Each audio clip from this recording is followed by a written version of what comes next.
Welcome to another episode of The Brand Called You, a podcast and podcast show that brings you leadership lessons, knowledge, experience, and wisdom from thousands of successful individuals from around the world. I'm your host, Ashutosh Garg, and today I'm delighted to welcome once again an accomplished author and a well-known personality from the Netherlands, my good friend, Adjiedj Bakas. Adjiedj, welcome to the show. Thank you, Ashutosh. Thank you.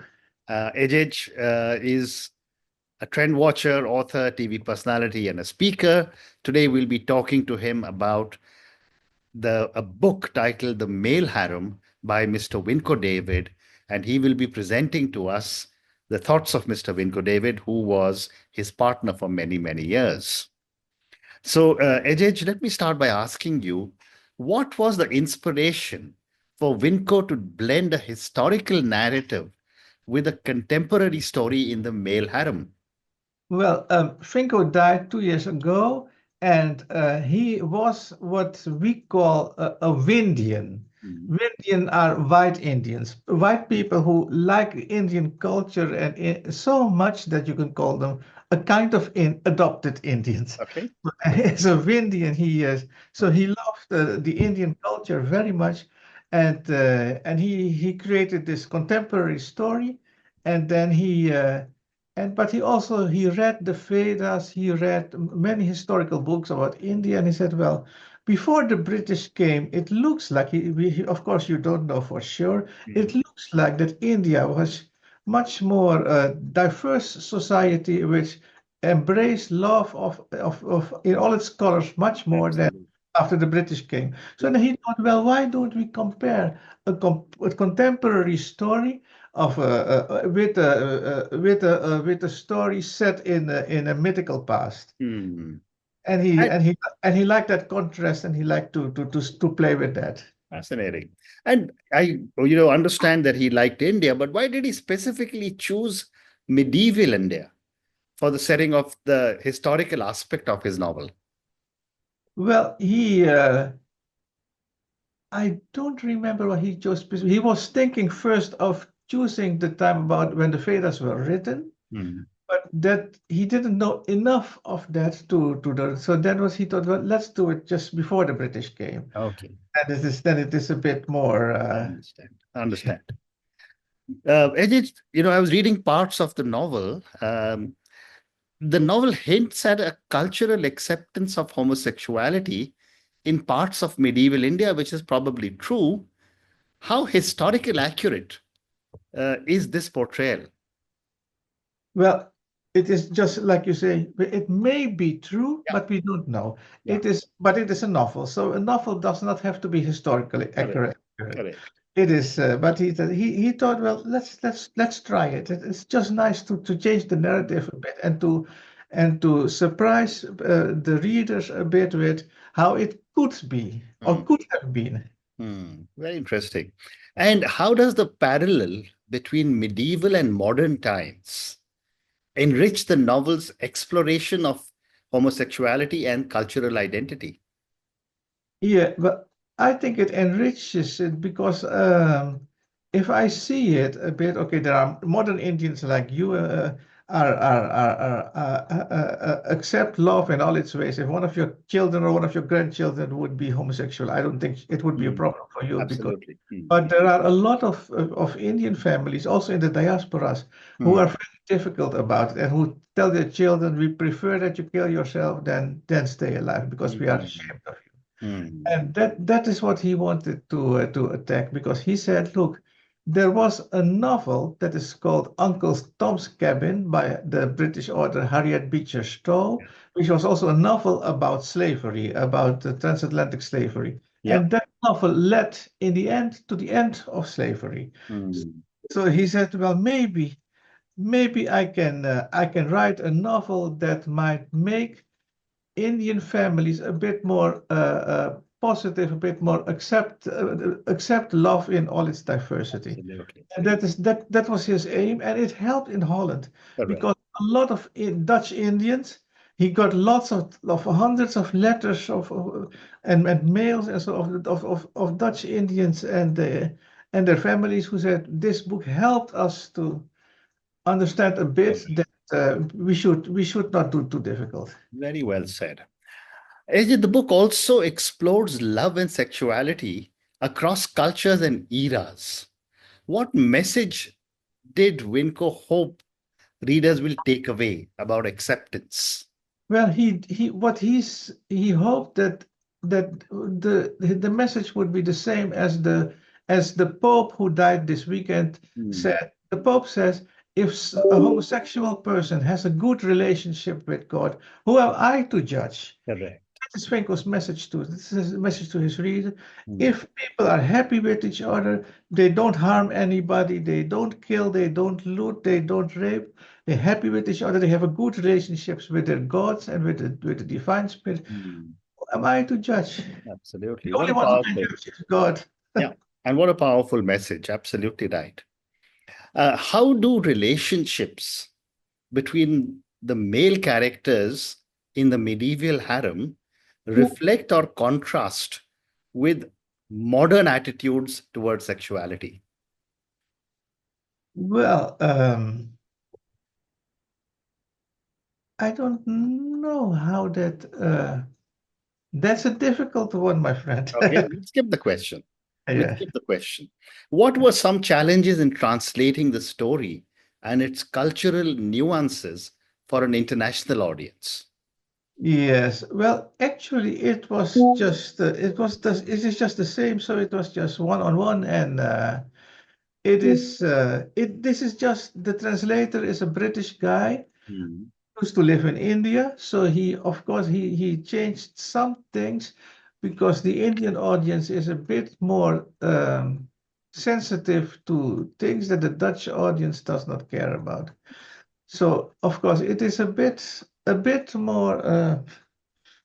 I want to say censored, but it is a Yeah. bit more, what is the correct word? More diplomatic. Hmm. Hmm. Absolutely. I, Absolutely right. Well I said. think that is the word, diplomatic. Yes. Absolutely. And how do you feel? Uh, and you must have been associated with him as he was writing the book. Yeah. How did you feel the story contributes to greater acceptance within conservative families? I do think that it worked, but I have to because I have to tell you the majority of the readers of the people who bought the book in Holland were heterosexual Mm, people. And they loved it. They love to read about gays. They love to read about that. And in Holland, most novels are bought by women, and mm, they read it first, and then they give it to their husband, and they say, "You should read it. This is a nice mm, story." mm, And mm, that's a bit how it was. So it is. And they loved it, and they say, "Yes, it loved us. It helps us to understand, but it's just a beautiful story as well. It's a mm, beautiful story, and it helps us to understand, but it also helps us to reflect our thinking and our opinions and." mm, But mm. in Holland it worked, and the publisher Rupa hopes that it works too in India. Well said. The novel also deeply intertwines Indian and Dutch cultures. What did Vinco find particularly fascinating about this cultural fusion? Well, in Holland there are many mixed couples of Mm, a Dutch partner and Indian partner. okay. Most of the Indian partners are from the Caribbean, where I come Mm, from, mm, where it is normal to intermarry and to mix. And what you usually see in these mixed marriages is they are interested in each other's cultures. Finko was Jewish. I was interested in what is Judaism about and what is it, and he was very interested in my culture and my background. So and then I found out that the Jews believe in reincarnation too. I said, huh? Why didn't anybody? I thought only Hindus believe and Buddhists believe in reincarnation. No, the Jews believe in reincarnation too. correct. that is Correct. that's what's happening, and also not Mm, only in relationships but also in friendships. There are a lot of friendships between Indians and Dutch, and that is what you see. So I intend to write one day a book which is with the title rotiyoga.nl mm, as about the contributions of the Indians to the Dutch kingdom since they came here mm. 120 years ago. We brought Absolutely. we brought yoga, but we brought much more. But it's a Correct. catchy title, Roti Correct. Yoga. Maybe Correct. you and I could write it together. Why not? Let's explore that. And you've written so many books, so this would be one more book, and I'd love to participate in the writing of that book. Edith, my next question is, how does the novel engage with contemporary debates about identity and intersectionality? It definitely engaged with the contemporary debate. Well, in Holland, we have not, because now that we have marriage equality and adoption, gay couples can adopt children too, which is so in Holland we have no debate about it anymore. But in Mm, India, it is still because the High Court or the Supreme Court still has to decide about marriage equality, and I think if what we see here also in Holland, I talked to the director of the zoo in Amsterdam, and he says 5% of our animals, like 5% of the human beings, are homosexual too. He says we see it here, we see it with our elephants, with our tigers, with our lions, with our birds, every five of them.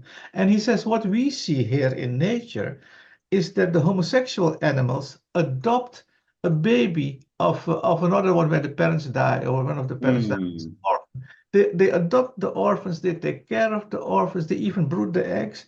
And he says that is probably God created 5% of mm, homosexual animals and homosexual people because in case the parents or cannot take care of a kid, then we can do that.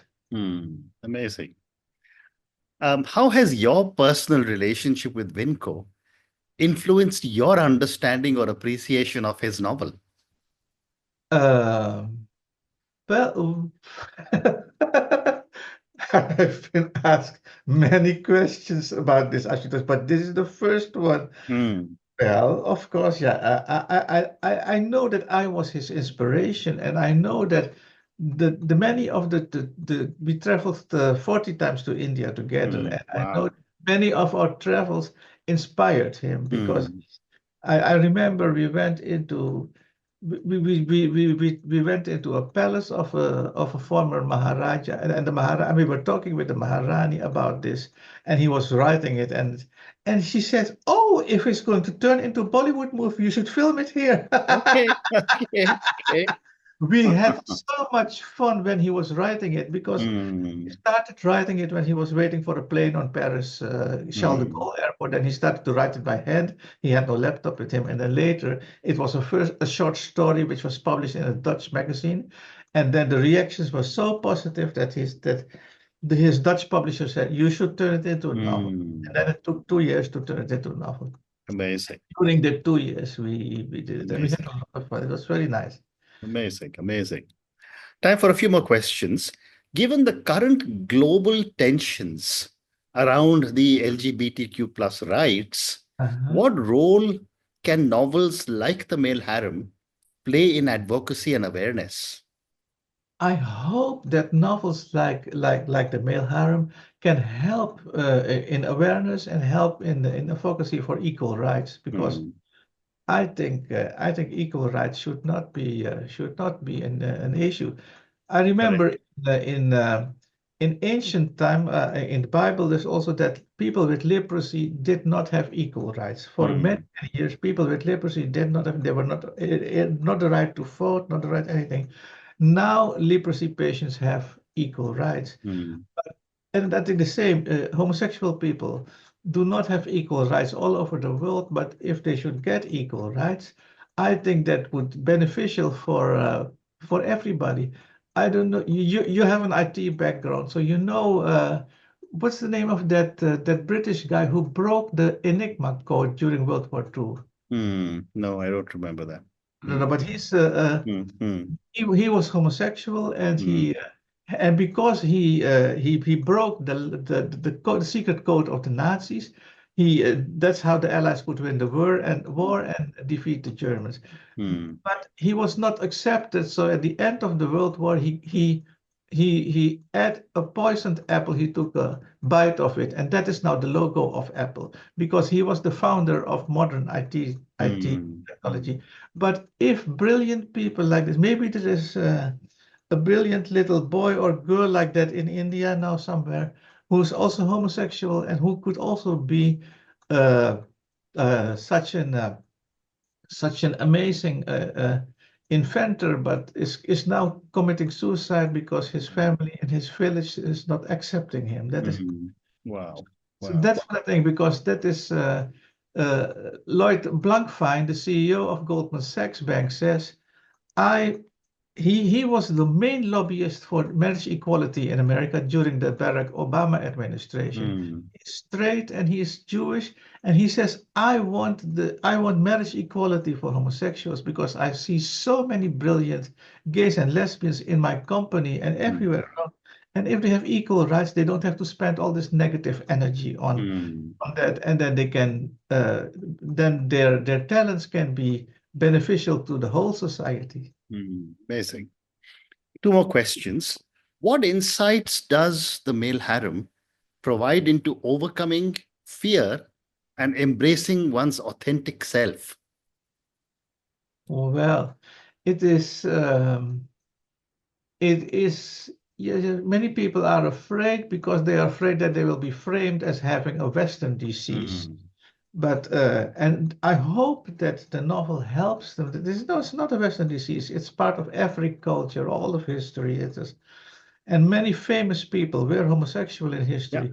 China had a homosexual emperor, and Yeah. that's why in China they call. Do you know how in China they call gay men the boys of the cut sleeve? Mm. Emperor was sleeping one day and his boyfriend was on sleeping with him, and the emperor wanted to get up and go to toilet, and then but he didn't want to wake up his boyfriend, so he asked one of the assistants to cut the sleeve, so the Mhm. boy could sleep while the emperor went to toilet.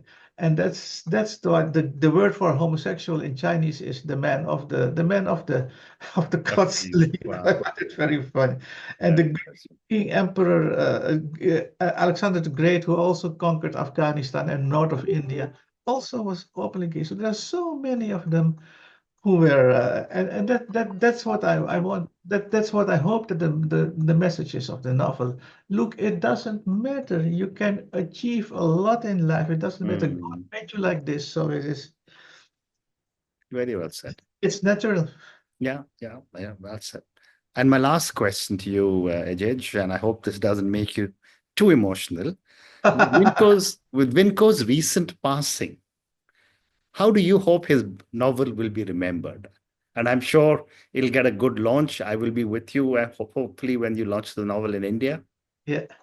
Well, I really hope that when he is watching somewhere on his from heaven, I think he will be very happy that his novels.